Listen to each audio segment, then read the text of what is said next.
Olhe bem para essa pequena bola acinzentada em volta do nosso planeta.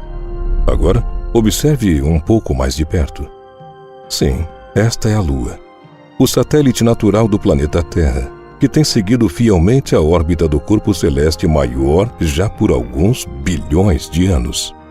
No entanto, é provável que a Lua não precise ser apresentada a você, não é? Afinal, até mesmo durante o período escolar estudamos sobre esse corpo celeste. Descobrimos que ele influencia diretamente nossa vida aqui na Terra. Descobrimos também que ele é chamado de satélite natural devido à teoria que supõe que, um dia, a Lua já fez parte da composição da Terra. Devido a esses e outros detalhes, parece que não temos muito mais a descobrir sobre a Lua, não é?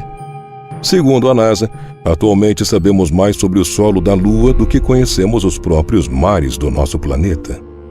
Porém, não é porque esse objeto espacial está mais perto de nós, ou pelo fato de ser o único, além da Terra, que seres humanos já pisaram, que todos os mistérios sobre ele já foram resolvidos. A Lua é a característica mais dominante do nosso céu noturno e inspira tanto deslumbramento como mito desde a antiguidade. Embora as últimas décadas tenham proporcionado novos entendimentos sobre muitos mistérios lunares, um grande número de questões sobre este satélite natural permanece sem solução. Aos poucos, cada vez mais detalhes são descobertos sobre a Lua, trabalho que muito se deve às sondas espaciais que foram enviadas até lá. Dessas, a principal sonda é a Lunar Orbiter, criada pela NASA, um equipamento que revolucionou o pensamento científico. E é um pouco mais sobre essa missão que a gente vai ver no vídeo de hoje. Mas antes de assistir, pedimos que você se inscreva em nosso canal e ative o sininho de notificações. Assim, você nos apoia e nos motiva a continuar produzindo os vídeos do canal Mundo Desconhecido para você.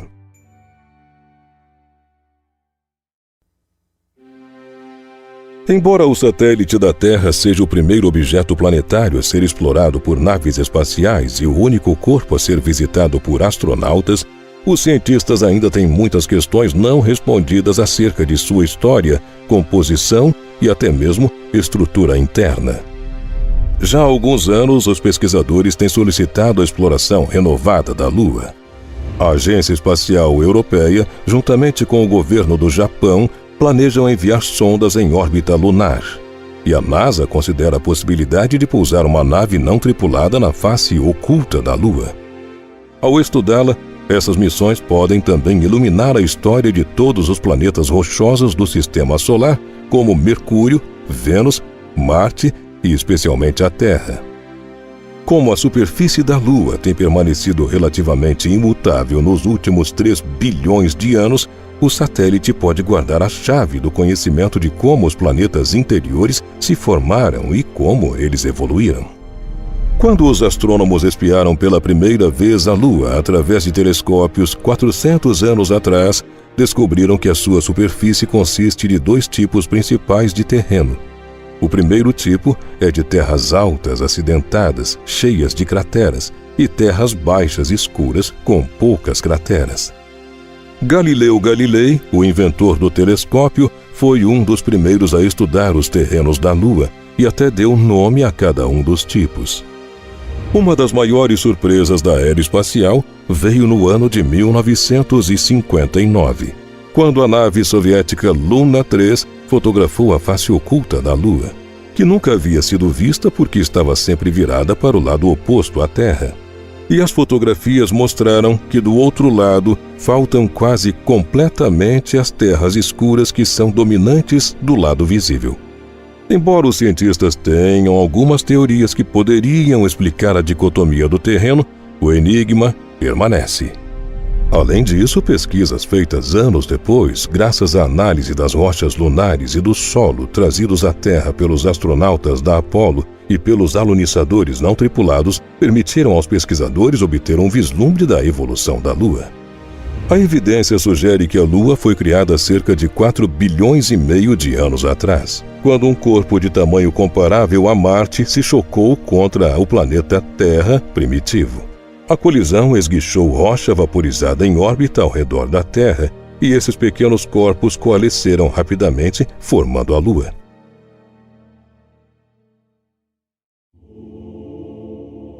Os cientistas aprenderam muito com as explorações da Apollo, mas muitos mistérios permaneceram depois que o programa terminou. Os pesquisadores verificaram que precisavam mapear a Lua globalmente com uma diversidade de instrumentos de sensoriamento remoto. Pense em fotos que ilustram a superfície da Lua, e com certeza você vai imaginar um mundo marcado por crateras. A vasta maioria dos corpos espaciais que se dirigem para a superfície da Terra são completamente dissolvidos ou significativamente diminuídos devido a vários quilômetros de atmosfera protetora. Sem tal atmosfera, a Lua não possui tal proteção. Contudo, quando consideramos a profundidade destas crateras em comparação com seu diâmetro, isso sugere que a Lua possui material extremamente resistente que previne uma penetração mais profunda. Inclusive crateras com mais de 290 quilômetros de diâmetro e que não ultrapassam 6,5 km de profundidade. Se a Lua fosse meramente um pedaço de rocha homogêneo, estima-se que teoricamente deveriam existir crateras pelo menos 4 a 5 vezes mais profundas. Os pesquisadores russos Mikhail Vazin e Alexander Sherbakov propuseram que a crosta lunar talvez fosse feita de um esqueleto de titânio. De fato, foi verificado que a crosta lunar possui um nível extraordinariamente alto de titânio. A camada de titânio ronda os 32 quilômetros de profundidade, segundo estimativas. Entretanto, ainda havia muito a ser descoberto, e isso aconteceu num momento fundamental da história das explorações espaciais.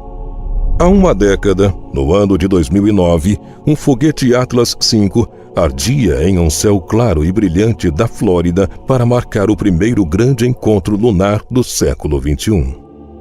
A bordo do foguete havia uma carga útil muito especial, o Lunar Reconnaissance Orbiter, mais conhecido pelas siglas LRO.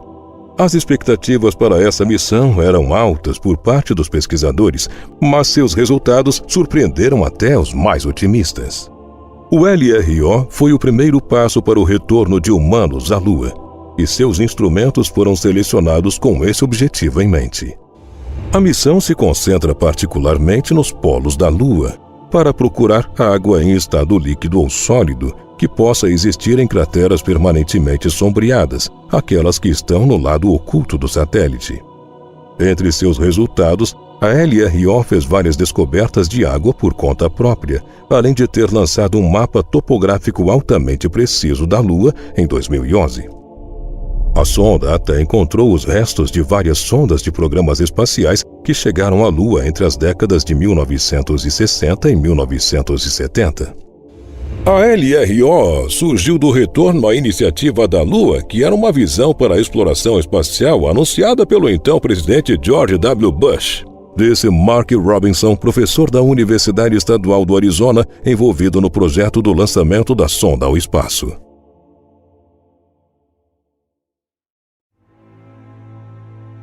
Naquela época, por volta de 2003 e 2004, os ônibus espaciais estavam ficando velhos e a NASA sabia que deveria repensar o que estava fazendo. Além do mais, a estação espacial estava em construção naquele momento e todos os eventos fizeram com que o presidente Bush pressionasse a NASA e o Congresso a fazer com que o homem retornasse à Lua. A ideia principal era pesquisar a Lua com os instrumentos a bordo do LRO, reunindo dados críticos para apoiar o primeiro retorno dos seres humanos à Lua desde a década de 1970.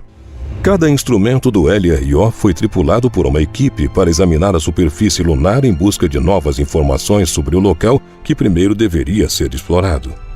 Alguns dos principais resultados científicos da missão LRO foram divulgados pela própria NASA. Mais de 220 novas crateras de impacto resolvidas foram descobertas em março de 2016, com diâmetros de 1,4 metros até 43 metros. O número de novas crateras mostra que a distribuição de frequência de tamanho é mais acentuada do que o esperado, com base em modelos comumente usados para datar superfícies. Além das próprias crateras, são observadas 45 mil marcas de albedo, também chamadas de manchas, que fornecem informações sobre processos secundários de crateras. Um excepcional legado da missão LRO é a grande quantidade de dados disponibilizados à comunidade científica, que ultrapassou os 900 terabytes até o final do ano de 2018. Esse conjunto de dados legados ainda será utilizado por décadas de exploração e ciências lunares. No momento, a equipe do LRO entende a espaçonave e seus instrumentos ao ponto de tudo correr como uma sinfonia bem ajustada, à medida que o LRO continua a permitir grandes descobertas científicas. Graças ao LRO, sabemos que a Lua é um destino ainda mais fascinante para a exploração científica e utilização de recursos do que pensávamos durante a era Apolo, quando o primeiro homem pisou na Lua. Algumas pessoas pensam que, quando se trata da Lua, pelo fato de que estivemos lá e fizemos isso, não há mais nada a descobrir. Mas esse ponto de vista está totalmente equivocado. É seguro dizer que hoje em dia a LRO redefiniu nossa compreensão da Lua. Ei, você gosta de curiosidades sobre lugares desconhecidos e mistérios ao redor do mundo? Então venha conhecer o canal Mundo Curioso. Eu me chamo Joana e te convido a vir comigo conhecer um mundo de coisas novas. Espero por você. Beijo, meus amores!